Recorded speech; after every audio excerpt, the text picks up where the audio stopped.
I am also at this time calling upon the citizens of Central Indiana, all citizens, that if they see any threats or hear any threats or statements being made against police officers or their families, to notify us immediately. This statement is coming from IMPD Chief Troy Riggs after revealing a threat has been made against one of his own officers. This coming in the wake of those officers killed in Louisiana. Call 6 investigator Paris Lubell following this for us tonight. Paris, what did Chief Riggs say specifically about that threat? Good evening, Melissa. Chief Riggs didn't talk about the exact specifics of the threat, but sources tell us the threat was made on a video over social media, and tonight investigators are considering it a very real threat. We have received one threat that we believe is directed towards law enforcement in Central Indiana, most likely IMPD, and we're looking at that threat at this time. Sources say the threat was posted sometime last week in the form of a video on social media, and investigators with IMPD's intelligence unit are taking it very seriously. Right now, I told you we have one individual that we're concerned about, that we're investigating. I'm not going to give the details of that investigation, but obviously if you've seen the resources with the intelligence unit and then the data center as well, you know that we're giving that our full attention at this time.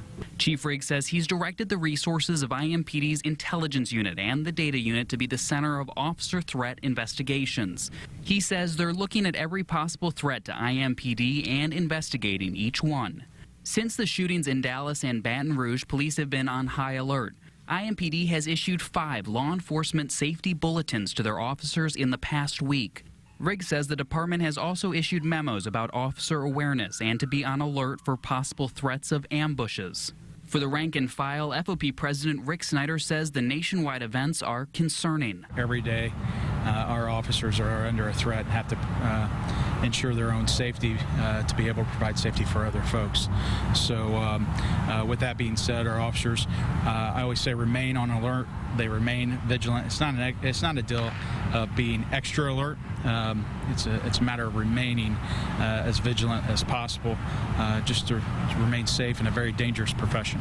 Riggs says intelligence is the best defense, and IMPD is closely working with state police and the FBI to track threats. But he has a very important message for the community. I am also at this time calling upon the citizens of Central Indiana, all citizens, that if they see any threats or hear any threats or statements being made against police officers or their families, to notify us immediately. Now, in that press conference today, the chief was very direct and even showing some emotion as he talked about the dangers that his officers face every day. He says he's very proud of his officers here and the community. He says that partnership between the community and the police is key to making sure the public and the police stay safe. Absolutely right. Well, Paris, before we let you go, what are your sources telling you about that threat right now? Like, have they made any arrests? Melissa, our sources telling us that they are actively investigating the suspect and working to figure out who it is and his history. Right now, they haven't made any arrests. Melissa.